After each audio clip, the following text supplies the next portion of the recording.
All right, thank you all for coming. It's great to have folks here on a busy summer night. We're very pleased to have with us Kitty Wales to talk about this beautiful show that we're sitting in, Passing Through. For those of you watching on Facebook, Kitty will open it up to questions at a certain point, and I'll be watching the live stream on my computer, so if you have any questions, go ahead and type them in the comment section, and I can then read them here in the gallery to Kitty. And for everyone, we also, aside from live streaming and having the videos stay on our Facebook page, we also post them all to YouTube, so if you ever miss an artist talk or an exhibition, because we do exhibition videos too, they are all on YouTube. Just put in Cove Street Arts, you can look up any show we've ever done, and any artist talk we've ever done. So before I turn it over to Kitty, I just want to give you a little bit of background information on her. She received her BFA in Sculpture and Art Education from Boston University and an MFA in Sculpture from the University of Arizona. She's been awarded residencies in Berlin, Germany, Baku, Azerbaijan, and most recently, as hopefully a lot of you already know, here in Portland at Speedwell. Her work is in the permanent collection of several museums, including the Cordova Museum and Sculpture Park, the Duxbury Art Complex Museum, and the Fuller Craft Museum. It's also in the collection of Meditech and Fidelity Corporations, as well as the New England Biolab. Kitty was a first place recipient in 2007 of the Virginia A. Groot Award for Sculpture, and has received grants from the Massachusetts Cultural Council, the Coleman Foundation, the Elizabeth Foundation for the Arts, and the Berkshire Taconic Community Foundation. She's exhibited in museums and galleries throughout the U.S., as well as in Paris, Berlin, and Baku. Kitty has taught sculpture and drawing at the college and university level, including as assistant professor and senior lecturer in sculpture at Boston University for over 25 years. And with that, I'll turn it over to you, and thank you for being here.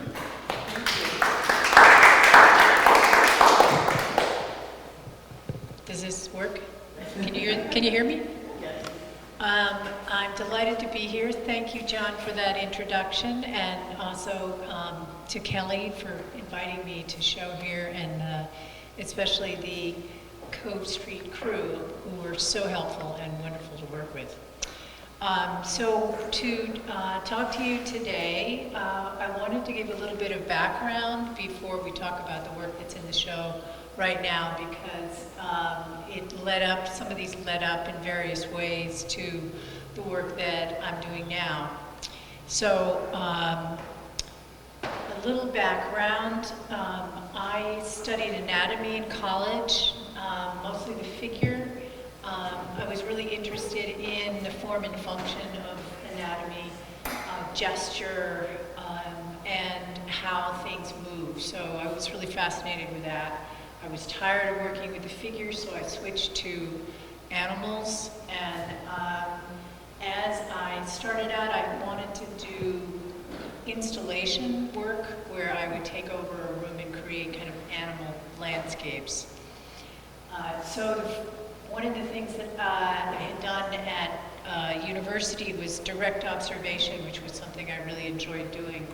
And so when I switched to animals, I wanted to continue that way of being inspired by drawing directly from animals in their natural habitat.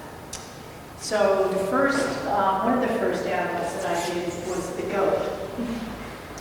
And this was an early piece before observing them in their natural habitat, but I was just kind of experimenting with the form, using welding, thick and thin lines to build up the form, and also using recycled materials, which is something that I've continued to do throughout a lot of my work. So this is the first one. I'm going to touch this. Okay. So I saw a picture of this kind of goat on the cover of a magazine, a Nature magazine. And I was determined to go and study it. And it turns out it's a herd in an island off the coast of Scotland, the island of Cove. And this particular breed of goats were left behind by crofters in the 1860s when they emigrated to Canada.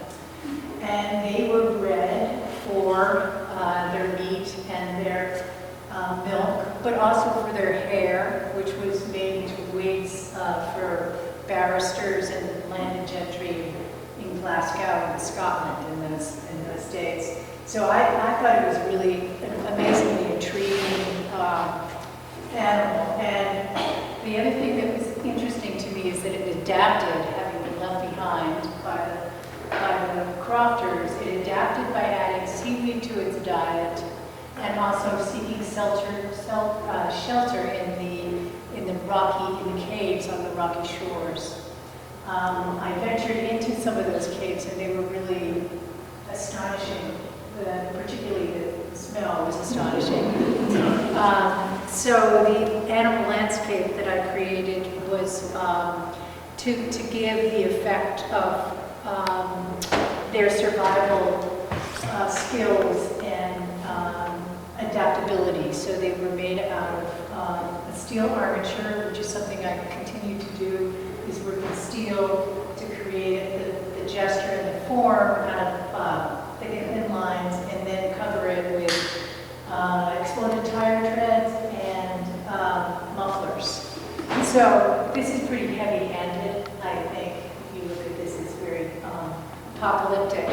But it was the late 80s, and Exxon Valdez had just happened, so I was targeting the oil industry a little bit for this piece.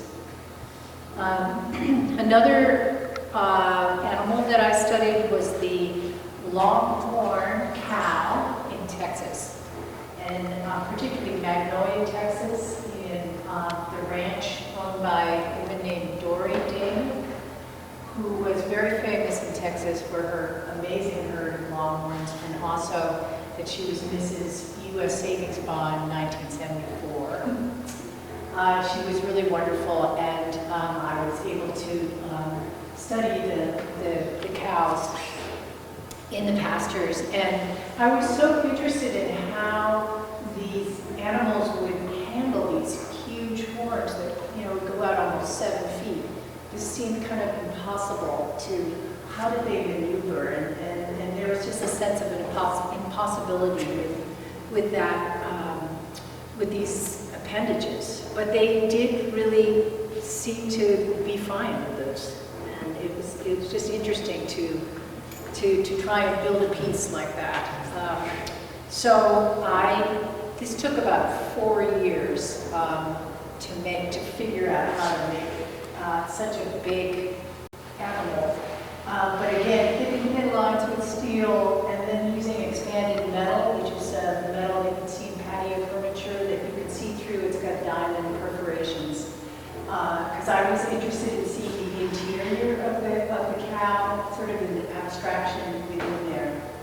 So there's a cow, it's landed in a bedroom setting, the occupant has left for whatever reason, and the narrative that comes is open to interpretation. It was interesting to me because many people sent me stories of what they thought was going on. Was this a Gregor Samsa thing, or was this something else entirely? So for me, it was more of a 9/11 response of waking up and realizing that there's a completely new reality that you have to live with. So I have just to show little details. The bed had the impression of a figure in it and a pillow, and then also a shoe to give a sense of scale. This piece is called Broken Sleep. Then I decided to look underwater to see if there was anything interesting to observe, and the sharks seemed to be the most interesting. So they also presented some serious challenges. One was I had to learn how to scuba dive, and then how to draw underwater. So I'm observing it and drawing it. And I found out that I could get a plastic slate that the divers use. Usually they're small. I got the biggest one, and I put it around my wrist, and was able to sit on the ocean floor when they were circling around. Now, I chose the Caribbean reef shark because it did not have humans in its diet. So it was okay, but it was also, they were sharks, so that was a big challenge. But I did love making these sharks. They're life-size, they're cartilaginous, they don't have bones, but they're incredibly sinewy in the way that they move. And so I really enjoyed that. They also have a beautiful mathematical proportion to them, the length and width. So I did really enjoy making them. But they are life-size. This is like an 8-foot and a 6-foot shark. So to make them more approachable, I use the skin off of kitchen appliances that you would find in even 50s kitchen, avocado green and Paris gold. This one is hot point and Amana. And I was asked to put them and hang them from trees, which turned out to be an interesting thing to do because the air became the sea. And this was also my favorite way of observing the sharks was sitting on the ocean floor looking up at them as they were moving, not coming right at me, but up above. So that was a good way of displaying them. And then another was at the CMCA when they were in transition. They got the Bricknell building in Rockland and had a show entitled Float. And so I hung three one is a weaver fish, but three sharks in there, and I was able to hit them with a lot of light, and so that the shadows were able to activate the space around it. And this is a wicker fish. It's actually a sturgeon. And this is when I first started using these chairs. So it has a steel armature that to create a gesture and form, and then I attached pieces of broken furniture and chairs to it. And so that was the first time that I had used a new material as a non-steel material as a sort of skin form. Excuse me. Again, chairs. So I live in Vinyl Haven in quite a few months out of the year. I grew up spending summers there. Their swap shop and transfer station is a fantastic resource for me. And then the community heard that I was working with chairs, and they kept bringing me chairs and telling me the stories behind the chairs. They've been up in attics for generations and broken, and would I be interested in turning them into something else? This piece is called Migration, and it's about what you take with you, what you leave behind, what is sort of sticks with you. So I showed this a few times, and every time I showed it, I changed some things, and particularly the head, where I was very interested in the headgear.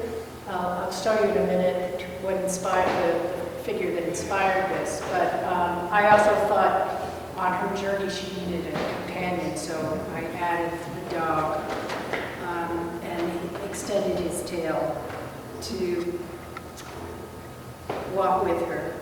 This is the detail of the dog. This is actually my dog. He's no longer with us, but he was a great muse. And one of the harder parts of it was to make the transition. I wanted to make the head and the paws more realistic, and then transition into the wood body. So I used epoxy clay, water-based epoxy clay, and I found that I could draw on it. And this was very important because I could now, describing my own color without sort of picking it up off the ground. I've actually created the color, and I'm doing it with watercolor pencils. So this is the third rendition. This was in a gallery in Massachusetts. So another dog, and the head is also changed again. I've made her even more hidden in her, in the way she stands. I've added more color. So the slide drawing is the inspiration for this piece was a drawing, very small drawing by Hans Holbein of a woman named Dorothea. She was the wife of the mayor of Basel. So this was in the 1500s. And I was really interested in how the women of that time period were covering themselves in public so that you wouldn't see what color hair they had and you wouldn't see their whole face until after they were married. So I was interested in that and just being so closed in and introspective, I guess. So finally, the top of the head ended up being a turtle, a simulation of a carapace. Okay, so now I'm bringing you into what's inspired the work that's in this room. Right before COVID hit, I had been invited to go to Mexico City to, actually I went for a wedding, but I spent a lot of time in the Anthropology Museum looking at pre-Columbian art, and I stumbled on these codices, or Mayan codex, which is a manuscript that they created to tell the bloodlines of the ancient rulers, but also the science and agriculture and the rituals of that time period. So I was very amazed at these figures. There's sort of abstract figures, but they're very like pictograms.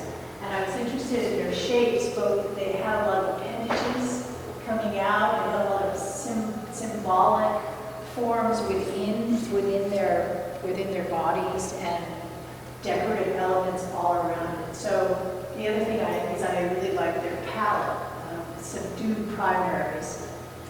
So that I kind of studied them a little bit and decided to see what I could do. It's COVID, I couldn't get steel, so I was using the wood again, but in different ways where it became the structure.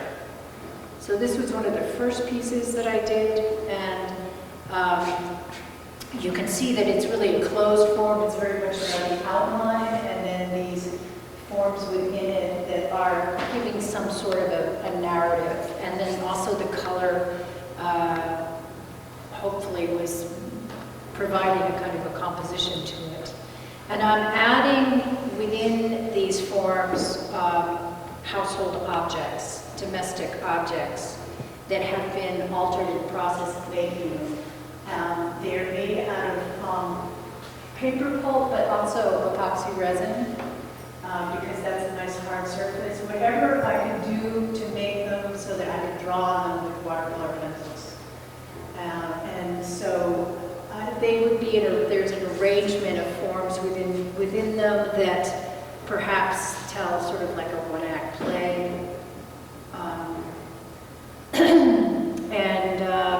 So I was playing around with that. Again, this is another one from the early series. It's a closed form. And to show you that I do a lot of drawing and prints as a way to help with the process. With this print, it makes it look like it's really big. It's not that big. That's kind of big because it's not that big. And it just helps me kind of understand the form a little bit, play with the color, explore the color and the stories that maybe are revolving around what I'm thinking about as I'm making it. And then some of the objects, now I'm giving them more presence. And this is a little more personal because it belonged to my grandfather, who was a mining engineer in Mexico right after World War I. And he was hired to explore and find the viability of abandoned silver mines in Mexico at that time period. And so he also wrote a lot of stories about it that I inherited and was inspired, that sort of was that connection to Mexico that sort of pushed me a little bit further within the series. So that drawing tells the story of him on the burro with bringing his teapot with him because he was English, and they did that kind of thing back then. Had to have their tea. Here's a pretty large-scale drawing that was started before the piece was done, but also as it's being worked on, and then after it's finished. And again, pushing around the colors and seeing how I could manipulate the movement of the piece as well as the color. And then I wanted to give homage to some of the actual objects and give them a platform. I felt like they projected. I had some empathy for them for having survived and been well used throughout the time that they were in existence. So in the making of these forms, there's a fragile quality to the beginning part, and then I hardened it up with many layers of paper or epoxy clay, and then I draw on it, and I like to activate the flaws. So that's part of the drawing process, is to activate the flaws. And they also had a kind of a figurative, some of them have a figurative element to them. I always think of that funnel as doing an aria for some kind of pleading to another object to talk to her.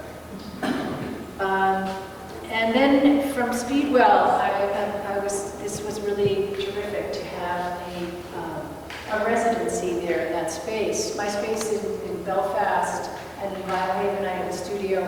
It doesn't have very large ceilings or expanse. I mean, it's not bad, but it's nothing like what Speedwell was. It really pushed me to take the forms a little further and to project out of the walls so they were less of a closed form and more of an open form, and the shadows were able to extend the contours a little bit, but still having an oddity of combination of forms: coffee pot, a bell, a cowbell, and rolled china cup, and a fruit cake that I had made. And a lot of times I'll choose the forms because of their color or their shape, sometimes because of their ridiculousness. And then this one was also at Speedwell, and so now to fit into a 12-foot wall, I'm making smaller objects that I can puzzle together, like sort of a jigsaw puzzle. And they all hook onto the wall and are interconnected, but have a lot of space around them. Usually there's something that's the main character of the pieces, and in this case it would have been the coffee pot starting something, and everything sort of moving with that. And each of the pieces I wanted to make, I wanted them to have quite a directional movement, so that you would flow through the space. And then here we are with this piece here. This is Cup and Ladder, and because I had this beautiful space to work in, I wanted to push myself a little bit to go from the wall and hit the ground. And I was given a folding lounge chair that had these really fantastic hinges to them. And so that's how I started working out ways to have the form hit the ground. So that's that piece. And then this is the last slide to show that I'm always very interested in side views of these pieces as they hit the wall, to make it so the viewpoint is interesting from the side, not just from the front. And then you get to see a range of shadows and movement within that. So that's the last slide, and I'm happy to answer any questions you may have. And thank you for being here.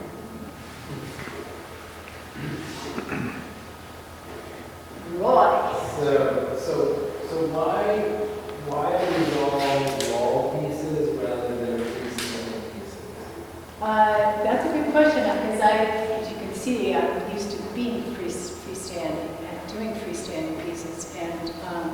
So this was a challenge. I mean, a lot of things happened with COVID, and I really switched gears and wanted to try something different. And this was very different for me to have a wall that the work would meet the wall.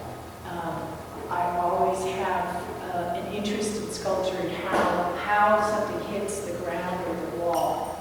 And I got really fascinated with the shadows that I could get with it. So because I had these shows somewhat connected close together, I just stayed within the wall and making my first attempt to come off the wall. But now, my next series, I hope, we'll see if I can just work on from the ground. Yes. So not to be too flip, but Roy's question is good, and your answer is interesting. But would you consider just working on things off the ceiling? Yeah, that'd be great too. I'd love to do it. There's always a challenge. I had to learn splicing for all those sharks. That was a new skill. You know how you do it with fishing line, but I was doing it with cable. And I loved working off the ceiling or trees or whatever, rafters.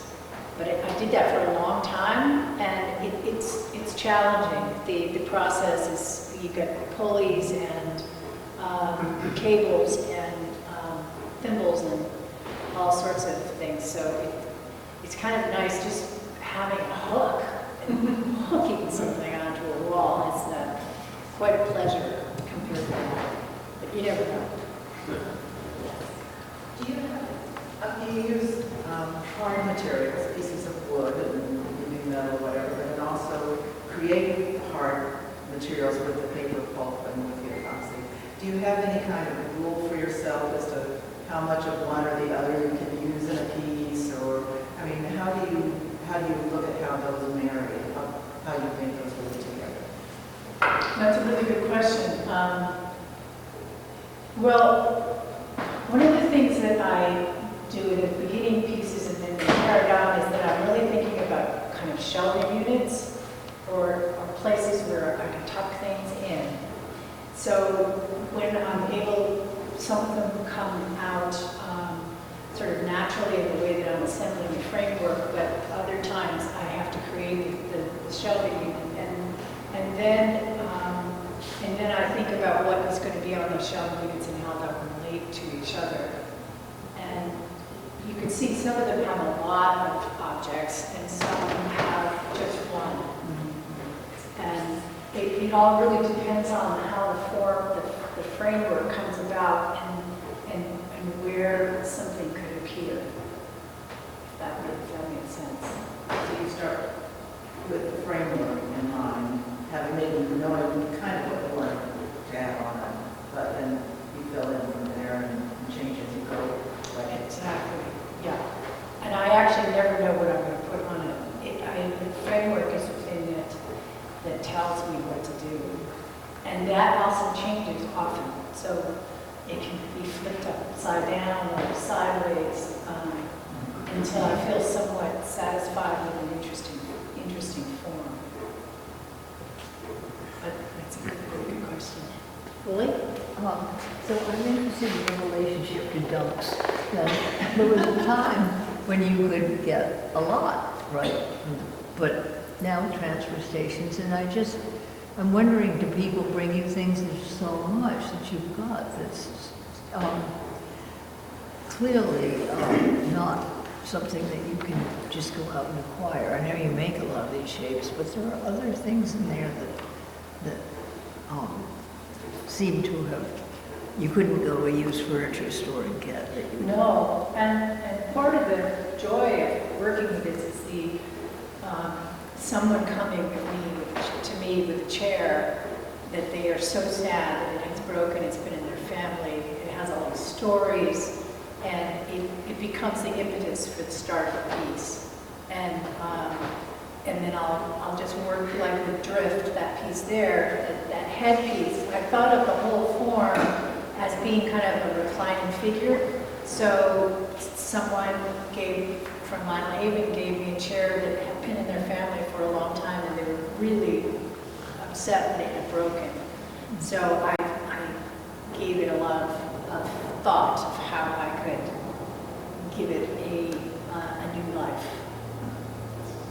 So that's true, and sometimes people bring me things that I can't use, and so that goes back to the transfer station. Boy, we got some stuff for you.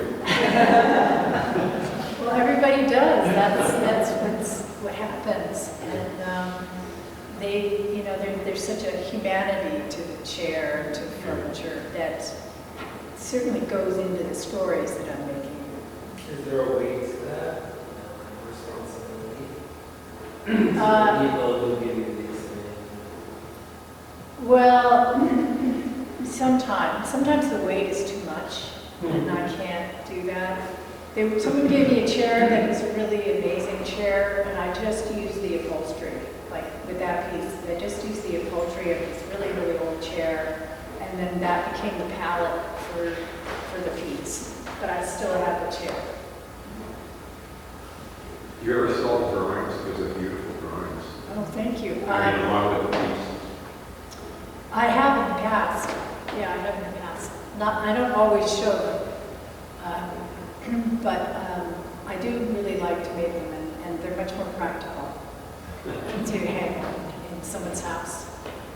So I have a question about the objects. I didn't partially answer. I wasn't sure if there was a story, if there was, like, why that coffee pot, that teapot, that cup, if there's some story, but it sounds like it was more a visual decision as you were working, and there were places to put things, but they didn't. Well, some of these are very personal pieces, and they remind me of a family event, and nobody really needs to know that. But and then sometimes they are really just the shape, like that one. And also, it's that time period I was interested in, and how time passes through it, but it's still a utilitarian, where it has a great red to it, and sometimes someone made me a cup, a ceramic cup, and I kind of thought that would be the whole impetus for the whole piece, but then the coffee pot kind of took over. So that does happen. John, did you have a question? Oh, yes, I just, on the drawings, kind of really interesting. The one drawing you talked about how it changes over time as you work on the sculptural piece, the three-dimensional piece. And so my question was, how much of the drawing, because, often you see something like this, it's the drawing, and you think, okay, when you did the drawing, you use that as a guide to the piece, but it doesn't sound like that's what you do. And so to what extent are they guiding each other, or sort of the interplay between the drawing and the sculptural pieces that's coming together? Well, sometimes if you show them with the sculpture, they get to compare to each other, and then one of them gets canceled out a little bit or something. So there's that. But I do like showing them, but sometimes just showing the print without a sculpture to relate to, it is a little odd for a viewer maybe. I mean, just in the creation of the two, because one of the ones you were talking about, you said, oh, well, I started off with it, but it changed over time as I was working on the sculptural piece. And so I was just sort of interested in because, right, I think if you show them side by side, the natural inclination would be this one informed that, or this was a plan for that. But it didn't sound like that's necessarily the case when you're making them. Yeah, I really don't think about, they're really just process, an important part of the process. There's also a sense of the mark making that I do that then I take into the sculpture. So they are sort of integral. And then sometimes the piece is done, and then I'll make a print that just tells a silly, weird story about how I came up with the idea. So it kind of goes both ways. But it's really important for me to have that change in perspective from working with sculpture and then doing something 2D. And it's an important brain shift, I think. I'm wondering how you sketch in terms of the three-dimensional things together in a temporary way, or do you decisively make certain decisions and then build on those decisions? Like, how does that, what do you physically do? Well, that's a good question. That part of the process is hard because it's so loosey-goosey. And so I will screw, I really like using a screw and screw gun. And I will just screw some things together temporarily and see how they work. Sometimes I work on the floor and don't screw anything, just kind of put things together. And then when it becomes permanent, then I start layering paper over it so that the transitions between the forms. And sometimes, like, for instance, I would put in some fabric within a negative space that takes up some of the form. And all that is part of the process of making it and adding color and seeing how they affect each other, the relationship of them, if that makes sense. So for instance, this I didn't like this having too much of the space in here, so I would fill it in as I'm making it and then draw on it. So it evolves a lot, and sometimes it'll be half done and I'll work on something else and I'll have figured something else out and come back to add something or take away. If that makes sense. This piece here was a much larger piece that I cut in half, which, and there are others like that too. And then try and make that into a piece on its own. Yes. I have a question about, you mentioned several times that you use watercolor pencils. That's right. Just all of the pieces, the deep reds and the deep blue neutrals. I'm having worked in watercolor before, how do you get them that deep tones? They almost look like stains on wood. And that's watercolor pencil? Yeah, it's layers and layers of watercolor. Layers and pencils. layers, okay. Yeah, so different colors on top of each other. Okay, right, so you glaze over. Yeah, I think that dark red, that's a color that I keep using a lot. That Yes. becomes the stronger color, and then things spiral off of that red. So you draw it, then you apply water, and then you draw again. Yeah, and sometimes I'll put a top coat on it to seal it, Mhm. and then draw on it again. It's amazing, it looks like wood stained wood, like cherry, you know? It's really amazing. I'm surprised the colors you achieved with watercolor pencils. It's very liberative. It tends to be pretty strange. Maybe someday I'll graduate and go with acrylic or something.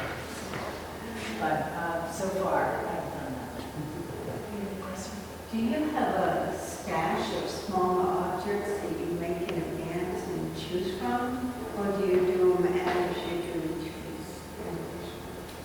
I really love making those objects because it's such a different task than working on a large piece and things being really ungainly. It's much more controlled, and it's just kind of delightful to make something small and then be able to paint on it. And so sometimes I do have a series of pieces that are not quite finished, and then I'll put them in, or I'll have the object that I'm looking at, say it's a salt shaker or something, and I'll put that on the actual object somewhere around the piece and see if it works in that context, and then I'll make a piece with that, if that makes sense. Yes. I really find it terrific that you've gone from the vastness of nature to be inspired, and then perhaps thanks to Cove, you went to the particulars of one's kitchen and the neighbor's attics. I'm wondering what's inspiring you now, and what are you next looking for? That's a good question. I'm still mulling around with this. You know, sometimes someone will bring me a chair and that will be an inspiration. Or someone will bring me an object and then, this is very new for me, this kind of work, with the paper pulp and wood, because I've really always worked with steel and finding found objects and recycled objects to pair with it. So I'm still discovering what I can do with it, I think. But it may be time to start burning some chairs. Well, I like how you're giving old objects new life, but you're also bringing a continuum of your past with that character your father. And I noticed that maybe it was at Steamboat, you had some math. Yes. And a vote to your father. Yes, yeah, so for sure, I think most of artists have. that piece here? I'm not sure, there's math in almost all of the pieces. Okay. Somewhere, yeah. And I just think that's really, I like the parallel of the use of personal passion for your family and the use of objects. Yeah, thank you. Yeah. I think artists do tend to do that anyway. Everything seems to be, can be a big part of you and your memories, and it starts coming out into the pieces, but it doesn't necessarily need to be understood by everyone. That's what it is. It's just whatever is inspiring you to. Sometimes I just need that texture with math. I really like the language of that and the symbols of it, and it adds a certain amount of texture and interest in a piece to start to make a rhythm with it in some way. Good question, though. Yes. So you're very complicated, and that's okay. No, I mean, you have, at least to us you are, you have so many inputs and from so many sources and you reflect so much and you evolve as well. So thinking of all the ways that you can be affected or the ways that you can emote, what's your feeling about music and what type of music would go with your art, or what music inspires you? That's a really interesting question, because I just gave a presentation to the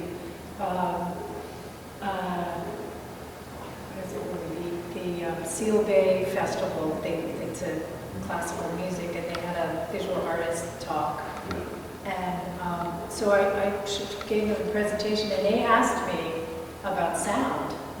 And that's a very big thing about it, about the work, I think.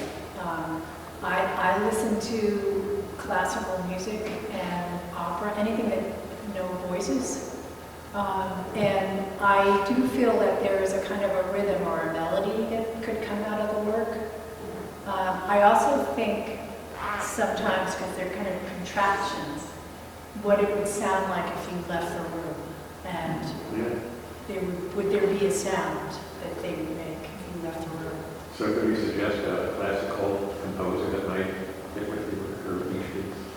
I can't really. I'm not very skilled at knowing what I listen to. Well, I just heard something by Foray, the cello piece, and it works. Yeah, the cello, flute, harpsichord. Yeah. Well, it seems also that there's so many stories in this work that you could have almost a rhythmic sound of tinkering and voice and little memories that are sort of done in a sort of musical pattern, Right. so that it's just like little echoes of the past. I mean, if your art doesn't already do, and it already does that in a lot of ways, so it's not like you have to reinforce it, but if you had sound, it could be a rhythmic kind of, kind of cacophony of elements that come from your art, as if it's from the past, sort of echoing forward. So just, that's the other thing, it kind of comes from your thought about music and, it gets a little bit more out there, but it could be fun. Yeah, well, there's a lot of bells. Right? I really like making bells. Yeah. And I particularly like the bells because I kept getting different sizes of bells. And so you would think that they would be the bells for the kindergarten kids, and then the louder bells would be for the elementary kids, and then you have the big bells for the high school. And so that was really fun for me to play with the shapes of those bells and the handles. Yeah, it's fun. So there's a bit of a musical part to that. It's great. Roy, yeah. The way you add color to the pieces, you accentuate a lot of the outlines. That's true. And is that, why do you do that? To me, it almost looks like two-dimensional drawings. Three-dimensional. Yes, I will say comic books, a big part of why. And with the codices, they also have that outline because they're in cellular structure. And I do like the sense that they're almost like a storyboard in a way. And so the edge of them becomes important and also defines the shape. It activates the color inside for me and makes it, feel very much like a drawing. Because I do think of these really as three-dimensional drawings. I feel like it would be totally different if those colors were solid colors. And that's, again, if you're drawing this sort of subtlety of the color. I think they would be very different. I haven't done that. Well, thank you very much. These are really good questions. Really appreciate your feedback. It's been great.